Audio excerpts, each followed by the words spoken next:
The Egghead arc has given us some of the most explosive, jaw-dropping fights in One Piece history, from unexpected rematches to shocking new adversaries. So today we're breaking down every major fight in the Egghead arc, from the comical first encounter to the earth-shattering showdowns that have fans theorizing wildly.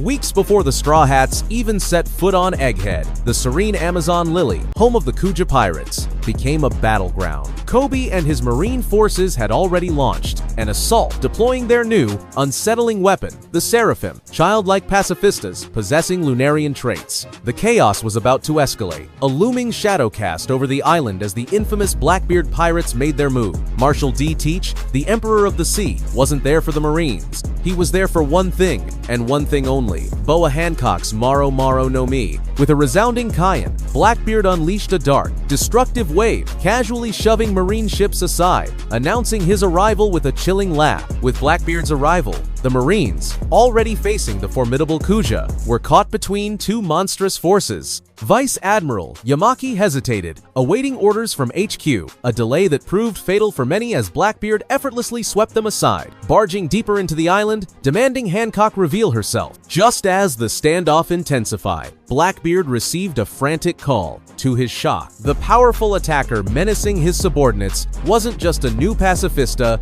but one with the telltale signs of a Lunarian responsible for the literal mountain-splitting damage to Amazon Lily.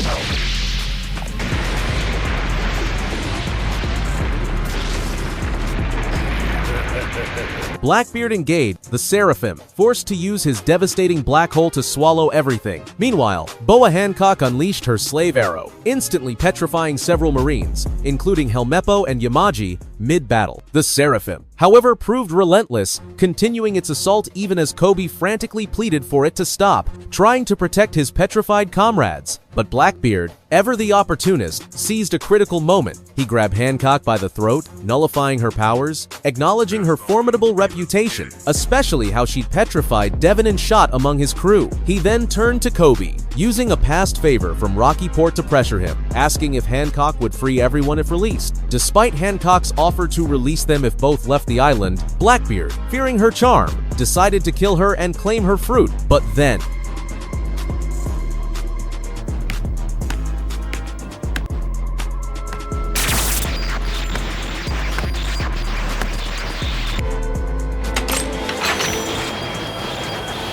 I never did like you, Whitebeard's cabin boy. Let's make this quick.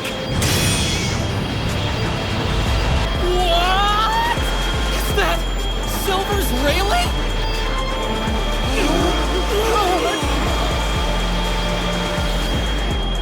Then, a blur of motion. The Dark King, Silver's Rayleigh, the former right hand of the Pirate King, materialized, drawing his sword. His very presence, his immense reputation, was enough to end the conflict without further bloodshed. Rayleigh admitted his age might prevent him from defeating Blackbeard head-on, but his aura was more than enough to enforce a temporary peace, demanding Hancock release everyone as he ensured all parties departed. This dramatic encounter on Amazon, Lily showcased the volatile nature of the New World. While the Straw Hats were making their chaotic entrance on Egghead Island, another worst generation captain was facing his darkest hour. The Heart Pirates, led by the strategic mastermind Trafalgar Law, had been sailing peacefully after successfully copying a road poneglyph from Wano. After defeating an emperor alongside Luffy and Kid, Law was riding high, his path to the One Piece seemingly clearer than ever. But as any pirate knows, the New World doesn't let you celebrate for long. Their journey took a horrifying turn near Winter Island, where they found themselves ambushed at sea by none other than the Blackbeard pirates, whose captain possesses not one, but two of the most dangerous devil fruits in existence. The confrontation was immediate, the Polar Tang already taking on water, when a bizarre, debilitating sickness swept through Law's crew, even turning him into a woman. It was the insidious work of Doc Q, Blackbeard's twisted doctor wielding the Shiku no Mi. But Law, seasoned by the fires of Wano, had grown. He mustered a surge of haki so profound it nullified, feminizing Plague, restoring himself and his crew. They scrambled to shore, only to face Blackbeard's formidable officers. Van Augur, the teleporter, instantly warped Jesus Burgess to the island, who, now supercharged by his Riki no Mi, casually tore a mountain from its roots, ready to hurl it. Law, with a swift slash, destroyed it. And then, the Emperor himself descended Marshal D. Teach, soaring through the air. On his winged horse, stronger, a beast imbued, with the mythical Pegasus Zoan. Blackbeard's intentions were crystal clear. He wanted Law's Road poneglyph copies. In the desperate race to become Pirate King, these ancient stones are the ultimate keys to Laugh Tale, and Teach had no intention of letting Law keep his hard-won advantage. Law, ever the defiant one, accepted the challenge. The battle exploded, but Law. Free room, go!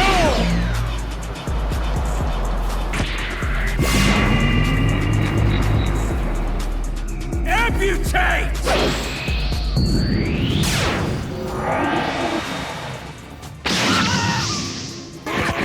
Tricky bastard! You think you're smart, huh? Women try!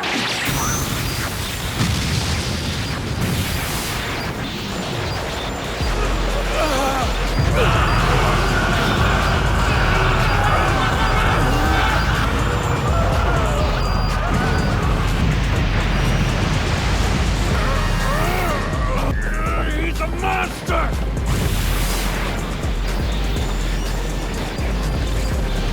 Revealing the true power of his awakened Op fruit, swiftly used Amputate to slice Stronger in half, sending Blackbeard tumbling. Blackbeard unleashed his earthquake powers, a massive gash that slammed the Heart Pirates into the ground. Doc Q, still in the fray, tossed explosive apples, but Shachi, utilizing their North Blue origins, doused them with a torrent of water. The fight spiraled into chaos. Beppo, with his heightened senses, alerted Law to a teleported attack, and Jean Bart, with unwavering loyalty, threw himself in front of his captain. Then, Law unleashed his ultimate technique. K-Room, go!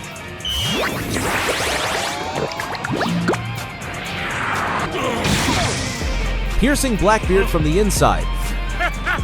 Was that supposed to hurt, you idiot? Shock Vila. Sending searing electricity through the Emperor.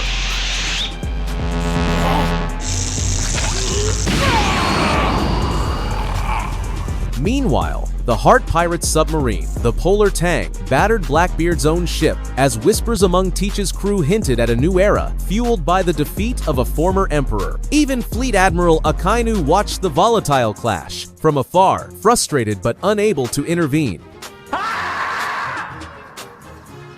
Room, go! Touch!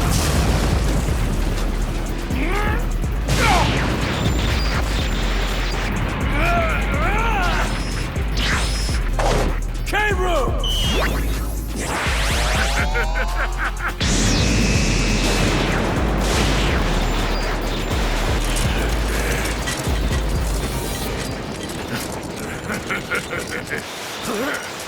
Black Vortex!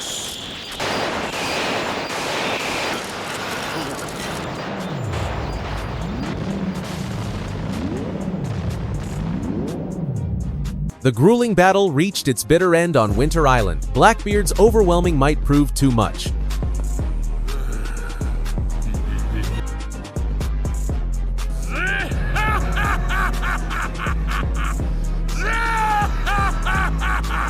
Trafalgar Law, the strategic mastermind, was defeated. His submarine, the Polar Tang, destroyed.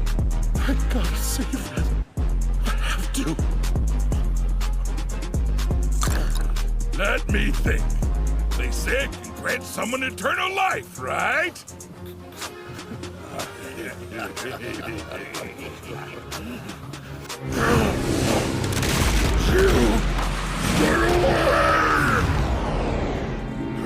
That's my captain!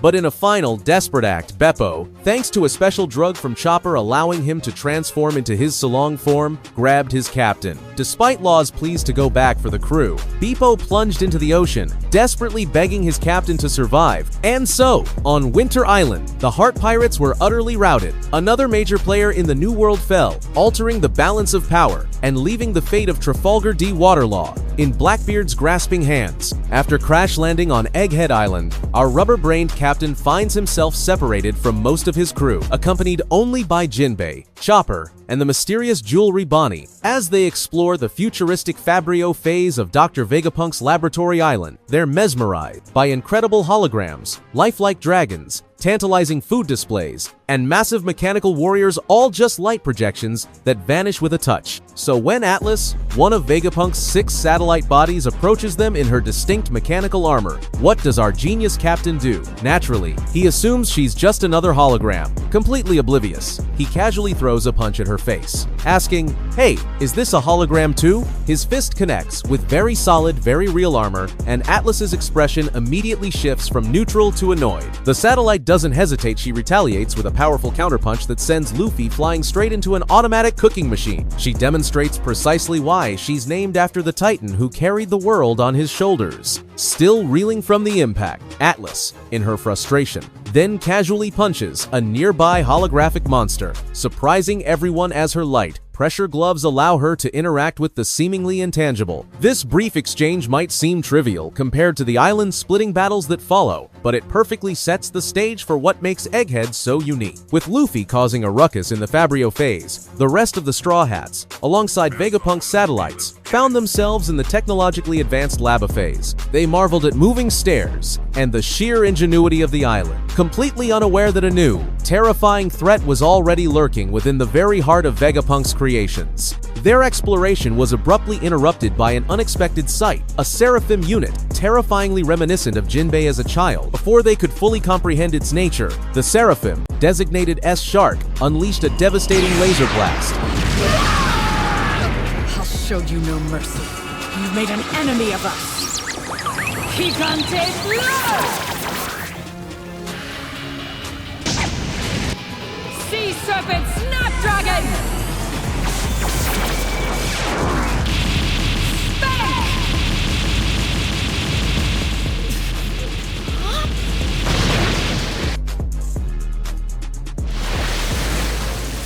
Special attack!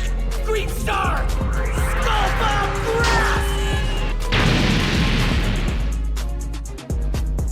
He's gone! Oh, come on! Ah! No! Stay away! Let go of me! Ah!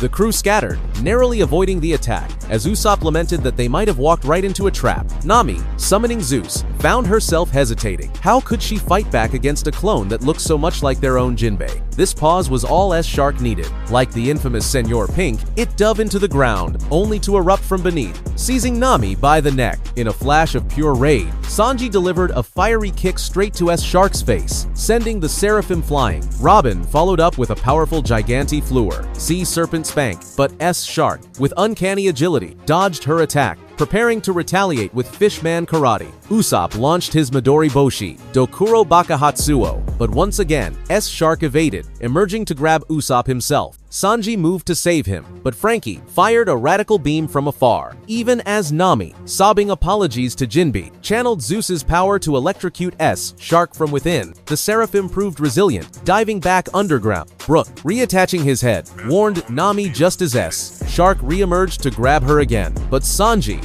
utterly enraged at Nami being harmed, charged back in, determined to beat the powerful clone to a pulp. This wasn't just a battle for survival, it was a desperate struggle against reflections of their own allies, amplified by the world government's terrifying new science. But the Seraphim were not the only formidable foes. As the Straw Hats struggled with S-Shark, an even graver threat manifested. A ghost from the past returned to haunt the Straw Hat captain. 17 years after their legendary battle in Enies Lobby, Luffy once again found himself face to face with the most lethal agent CP0 has to offer Rob Lucci. So, CP0, that's Lucci, Kaku, and Stussy, they're on Egghead mission. Take out Dr. Vegapunk, but the Straw Hats are there, so you know it's not going to be that easy. You're gonna pay for messing with Egghead, you beast disturbing freaks!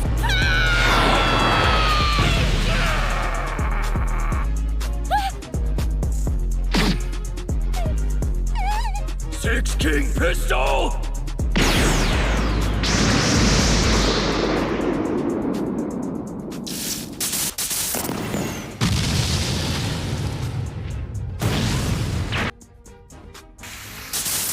Atlas, one of Vegapunk's satellites, tries to take them on. Shaka warns her, but she goes anyway. And Lucci, still terrifyingly efficient, goes full awakened leopard form and with a single, brutal Rokuwogen, just devastates Atlas. Taking off half her face, she goes down. Researchers are screaming, and right then, Luffy and his group show up. The moment hits. Luffy and Lucci, their eyes lock. All that history from Enies Lobby, Luffy's first gear second. Now, Lucci is an awakened CP0 agent, and Luffy's an emperor, the sun god Nika. Luffy sees Atlas, asks Lucci why he's there. Lucci says it's world government turf. Kaku actually tries to tell Lucci, hey, Luffy's an emperor, you need permission to fight him. Stussy agrees. So, they report Luffy's presence. Luffy, meanwhile, rushes to Atlas, asking Chopper to help. Lucci tells Luffy to stay out of it. Luffy snaps back. Atlas was kind to them. You don't mess with Luffy's friend. Marine HQ gets the news. Sakazuki is suspicious, thinks Vegapunk might have called Luffy. He hears Kizaru's on the way and gives a direct order. Lucci is not to fight the Straw Hats, but Lucci, either out of fear of Luffy's new power or just pure arrogance. What was that form in your wanted poster? What, you wanna see it? Do you need to ask?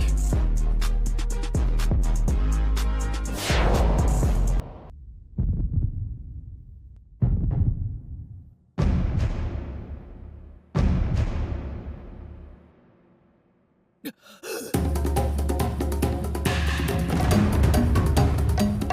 feel it! I feel it! I feel it! I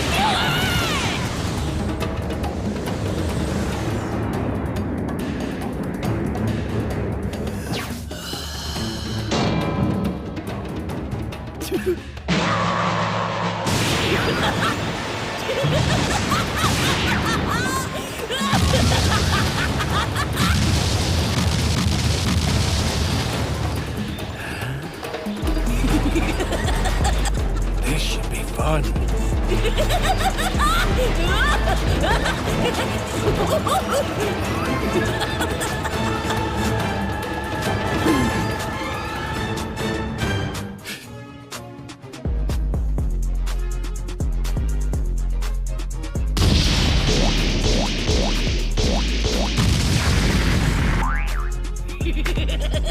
Hey, you! Pigeon guy! Get over here! Let's Completely ignores that order. He attacks Luffy. The rematch is on, right there. Everyone scatters. This is a top-tier fight. Luffy goes into his own awakened state. The others watch from the Labaface, noticing Lucci's more savage awakened form. Chaka explains awakenings can change a user's personality, hence Lucci ignoring orders. Vegapunk, watching, tells the crew Luffy's Nika form, the warrior of liberation, the sun god, isn't in any devil fruit encyclopedia, its name erased from history. He talks about devil fruits being humanity's desires, making users abnormalities to the sea. The crew's just trying to process this insane lore while Luffy and Lucci are Don't get cocky, Straw Hats!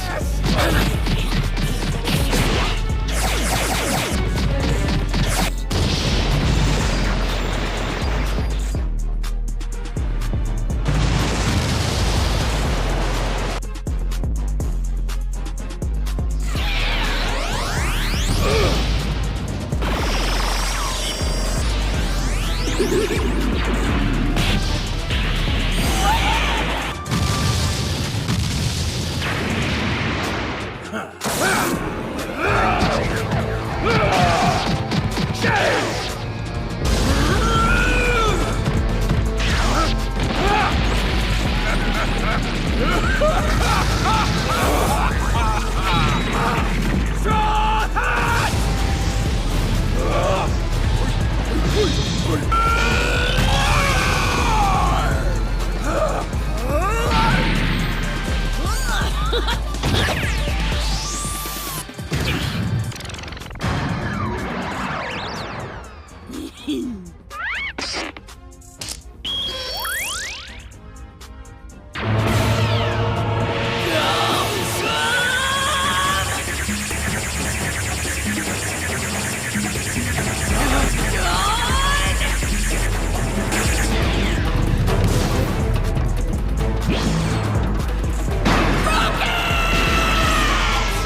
losing consciousness.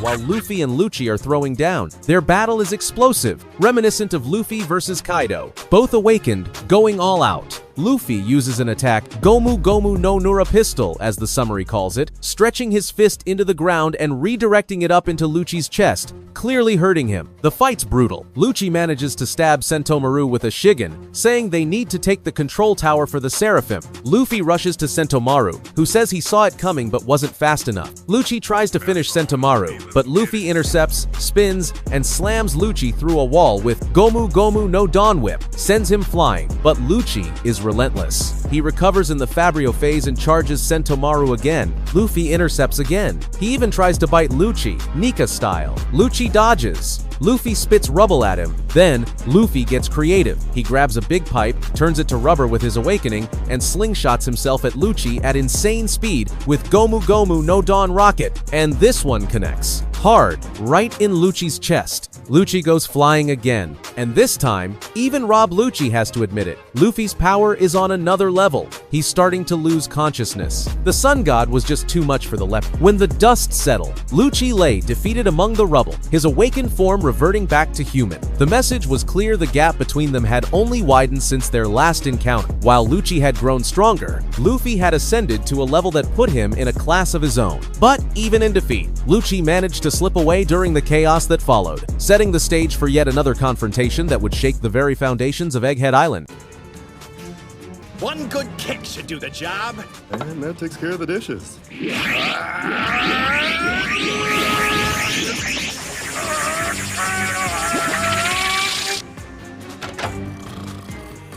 Tempest kick! Sky Slicer!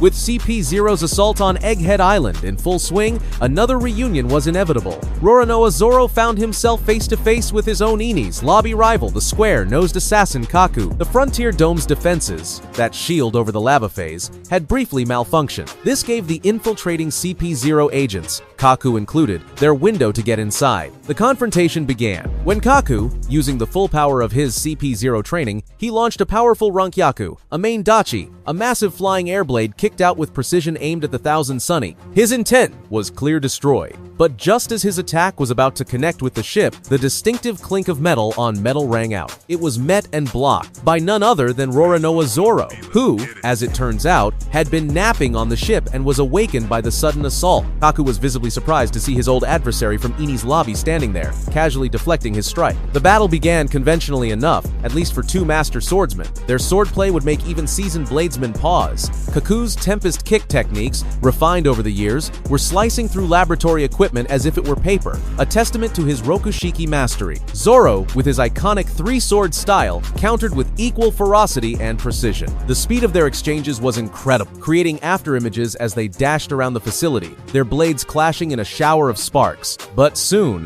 Kaku revealed his true power. His awakened form was a far cry from the awkward transformation we remembered from Eni's lobby. Instead of the blocky, ungainly appearance, his awakened state was sleek and dangerous, combining the best aspects of human agility with giraffe power. He unleashed a series of attacks that seamlessly combined his Rokushiki technique with his enhanced zoomorphic abilities. Brook, who was witnessing this battle from the Sunny, could only gape in astonishment. But Zoro wasn't the same swordsman from Eni's lobby either. Far from it. After defeating King, a Lunarian, during the Wano arc, and crucially, mastering the advanced application of Conqueror's Haki, infusing it into his blades, the Straw Hat swordsman had reached entirely new heights of power. Their clash intensified dramatically. Kaku's Tempest kick, Autumn Rain technique sent dozens of aerial slashes, like a storm of invisible blades, hurtling towards Zoro. But Zoro countered with his own signature move, Dragon Twister, creating a veritable tornado of cutting force that met Kaku's assault head-on. The laboratory walls couldn't withstand their battle, crumbling around them as their duel escalated. Just as the fight was reaching its climax, With both warriors preparing their ultimate techniques, an unexpected interruption occurred. Stussy, another CP0 agent, suddenly betrayed her comrades by unleashing a paralyzing kiss attack on Kaku, temporarily incapacitating him. The shocking betrayal left both Zoro and Brook confused. Why would a CP0 agent turn against her own? Though Stussy avoided giving a clear answer, her actions marked a turning point in the battle for Egghead Island. She revealed herself to be Dr. Vegapunk's spy within the world government, completely changing the dynamic of the conflict. As Kaku lay temporarily paralyzed by Stussy's kiss, Zoro was denied the satisfaction of concluding their rematch. The duel ended not with a decisive victory but with an unexpected twist, a pattern that would continue to define the chaotic battles throughout the Egghead Island arc. We'll have to finish this another time. Square nose, Zoro remarked, sheathing his swords. But little did he know that circumstances would soon force him to fight alongside his former enemy against an even greater threat. The saying, "the enemy of my enemy is my friend," was never more true than on Egghead Island, when the Straw Hat Pirates found themselves in an unlikely alliance with their CP0 adversaries. The cause of this temporary truce? The arrival of the terrifying Seraphim, the world government's newest weapons. The Seraphim humanoid weapons with Lunarian traits and clone from the DNA of former warlords were programmed to eliminate everyone on the island, including CP0 agents. These child-sized weapons were unlike anything the pirates had faced before. Each one bore the appearance of a former warlord of the sea but with alabaster skin, black wings, and the ability to generate fire characteristics of the nearly extinct Lunarian race. More terrifyingly, they possessed not only physical power, but also the devil fruit abilities of the warlords they were modeled after. Shaka, one of Vegapunk's satellites, is in the command room, and suddenly, S-Bear and S-Hawk, the Seraphim modeled after Kuma and Mihawk respectively, just breach the room. They're not listening to Shaka's attempts to make them stop. These things are on the offensive. The two Seraphim just open fire. Lasers, sword slashes, the whole 9 yards. Luffy, Zoro, and, get this, the still conscious Lucci and Kaku. They're all in the room, and they have to evade these attacks while also, somewhat comically, saving the unconscious bodies of Lucci and Kaku, who were directly in the Seraphim's sights from further damage. Shaka starts to fear the worst. He's thinking that maybe Vegapunk himself, the Stella, the main body, is somehow commanding the Seraphim because the satellites can't get them to stop. He also realizes someone is deliberately trying to kill everyone by trapping them, cutting off communications, and orchestrating this whole chaotic situation very, very carefully. This isn't random. Then, Lucci and Kaku wake up, and in a moment that nobody saw coming, they actually ask Luffy and Zoro to set them free. They offer a truce, a temporary alliance, to work together to survive the Seraphim onslaught. Luffy and Zoro's reaction. They're disgusted. A look of absolute disgust. You can't make this stuff up! Zoro, ever the pragmatist, tells Lucci and Kaku he doesn't see a future where, after they uncuff them, CP0 would just let the Straw Hats cuff them again later. It's a fair point. Kaku, surprisingly, states that they will let them restrain them again after this is over. Which, yeah, sounds like a massive lie, but Luffy, being Luffy, seems somewhat convinced by this, or at least willing to go along with it for now. Despite Zoro's clear skepticism, just then, What a pain in the ass.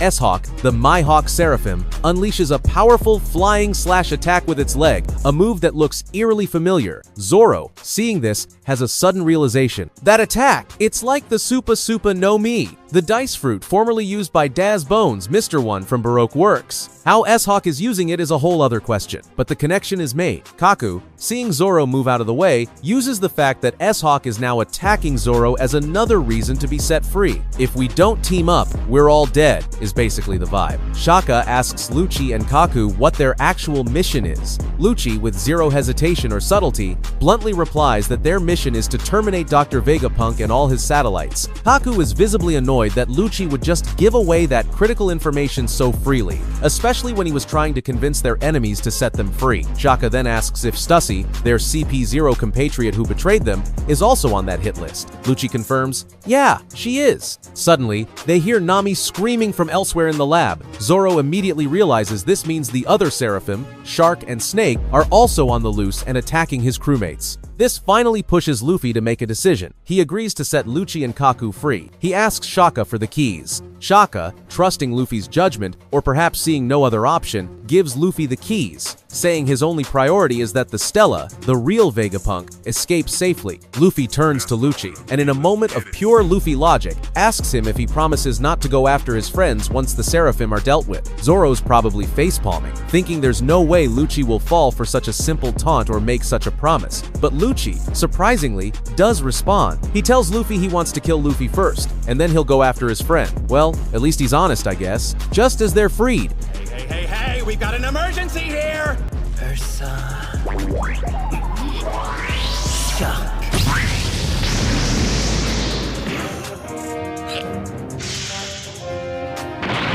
Fourth gear, bounce man! Don't get in my way. Who do you think you're talking to? Purgatory, Onigiri! Tempest kick, white thunder!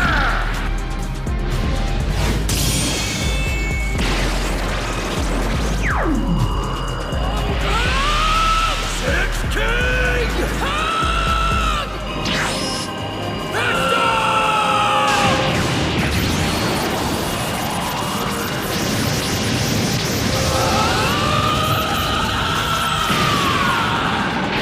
S-Bear, the Kuma Seraphim, fires an Ursus shock. It's on. Luffy immediately goes gear fourth, Boundman, and unleashes a Gomu Gomu no Kong gun. Simultaneously, Lucci transforms into his awakened hybrid form and uses a Rokushiki Ogi. Roku Ogen, the two former enemies, now temporary allies, are attacking S-Bear together, a combined assault of immense power. Meanwhile, Zoro and Kaku, the two rival swordsmen, team up against S-Hawk, the Mihawk Seraphim. Zoro uses his Rengoku Onigiri, and Kaku unleashes a Rankyaku Hakurai. Their combined sword and Rokushiki techniques manage to blow S-Hawk back, an unthinkable alliance. Born out of sheer necessity, fighting against these terrifyingly powerful new weapons, the lab is just getting torn apart. While the chaos on Egghead Island continued to unfold, the anime took us to a completely different location for one of the most anticipated confrontations of the arc. On the legendary island of Elbaf, home of the Giants, and rumored to hold one of the road poneglyphs, a fateful meeting occurred between two red-haired figures, the Emperor Red-Haired Shanks and the hot-headed Worst Generation member Eustace Kid. This clash had been brewing for years. Kid had frequently mentioned losing his arm in a confrontation with the Red Hair Pirates. Fresh from his victory against Big Mom alongside Law in Wano, Kid felt ready to confront the man who had humiliated him in the past. As the Kid Pirates approached Elbaf, they discovered that the Red Hair Pirates were already there, seemingly having a relaxed time and reconnecting with old friends. These old friends turn out to be none other than Dory and Brogy. Rockstar, one of Shanks' crew, arrives and informs him that they are under attack, asking if they should fight back. Shanks ultimately agrees to engage. Shanks decides to send a message to the attacker, who is identified as Kid. Rockstar delivers this message. The message is a demand for Kid to surrender the road poneglyph rubbing he possesses, or face a fight with Shanks. Shanks is laying down a clear ultimatum. On the outskirts of the island, Kid and his crew, including Killer, observe Shanks' fleet. Kid realizes that practically every pirate ship they see belongs to some very big names, indicating the strength of Shanks' alliance. Killer reminds Kid of their last encounter with Shanks, stating it was a completely one-sided fight where Kid never even got to see Shanks directly. He voices his fear that Kid might die in this upcoming confrontation. Kid, however, remains defiant, stating he isn't scared and believes he will only die if he loses the fight itself. He is ready for the challenge. Shanks, back on his ship, tells his own pirate subordinates, like Ballfingers, Dratini, Fugger, and Peru, to clear out. He reveals that, despite their reputations, his subordinates are actually very weak and need his core crew's protection. Yasopp comments that Kid looks fine if he's willing to pick a fight, acknowledging Kid's readiness. Shanks accepts that Kid is indeed looking for a fight. I'm going straight to the top, and I won't let anyone get in my way!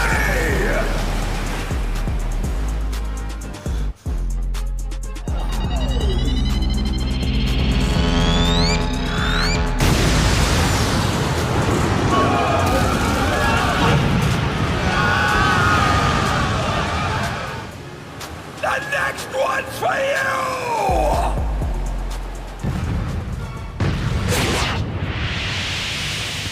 Should have expected this.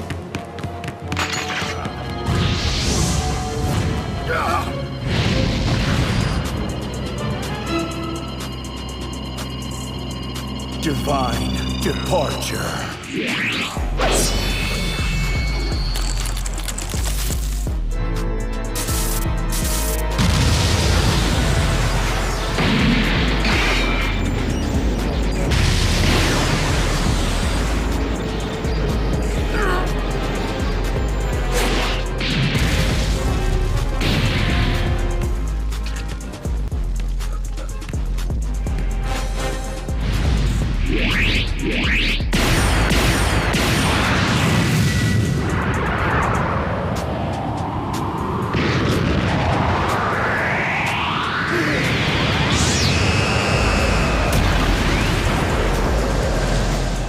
Kid then makes his move. He forms his powerful railgun attack, Damned Punk, and aims it directly at Shanks' fleet anchored near Elbaf. Shanks, using his observation haki, foresees the immense damage that Kid's attack will cause to the fleet and potentially the island. Moving with incredible speed to intercept Kid's attack before it hits his fleet, Shanks approaches Kid's ship, the Victoria Punk. Shanks catches Kid completely off guard by his sudden, rapid approach. Without a prolonged battle, Shanks instantly defeats Kid with a single, devastating sword technique called Kamusari, Divine Departure. The attack was so swift that many viewers needed to rewatch the scene frame by frame to fully appreciate it. In an instant, Shanks had covered the distance between them, executed a perfect slash, and resheathed his sword. This strike takes Kid out of the fight immediately. The Kid pirates on the Victoria Punk panic after their captain is taken down so swiftly and decisively. They beg Shanks not to kill Kid, offering up their road poneglyph rubbings as a form of surrender and appeasement. Shanks, however, ignores their pleas and the offer. His focus is elsewhere. Having dealt with the immediate threat, Shanks then jumps from Kid's ship. He leaves the fate of the vessel and the remaining crew to others. Dory and Brogy perform their combined giant attack, Hakoku. This massive attack completely destroys the Victoria Punk, Kid's ship. Dory and Brogy explain their actions to the Kid pirates, stating that if they point a loaded gun at someone's hometown, they should expect to meet the same fate. The remaining Kid pirates fall into the sea from the destroyed ship. Narration confirms the outcome, stating that at Elbaf, the Kid pirates, led by Eustace Captain Kidd with his 3 billion berry bounty, were completely destroyed. The confrontation between Vice Admiral Monkey D. Garp and former Admiral Kuzan on Hachinosu stands as one of the most emotionally charged battles. The stage for this battle was Hachinosu, the stronghold of the Blackbeard pirate. Kobe, a promising young Marine officer and a protege of Vice Admiral Garp, had been captured by the Blackbeard pirates and was held prisoner on their base. Despite his advanced aid, Garp had taken it upon himself to launch a solo rescue mission against one of the most dangerous pirate crews in the world. The island itself was under the influence of Avalo Pizarro, who had eaten the Shima Shima no Mi, allowing him to merge with the island and perceive everything happening on it. Kobe, attempting to create a diversion, found himself cornered. Marine forces under Rear Admiral Kujaku and Prince Gruss, including Sniper Hibari, had also infiltrated the island. Kujaku used her Muchi Muchi no Mi ability, and Gruss his Guru Guru no Mi powers, while Hibari employed GP flowers. To hell we go!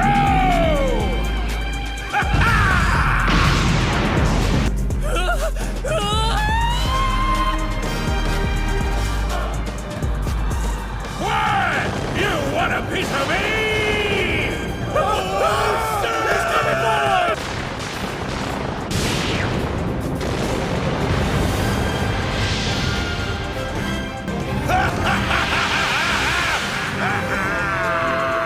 Galaxy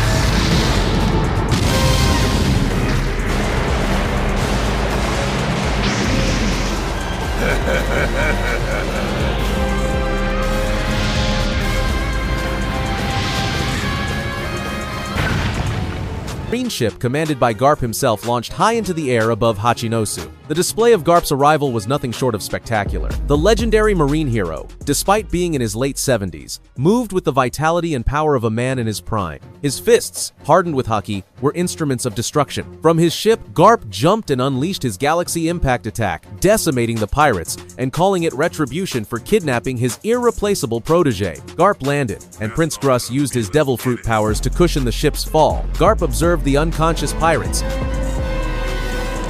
You inspired me, so I'm living the way I want to now.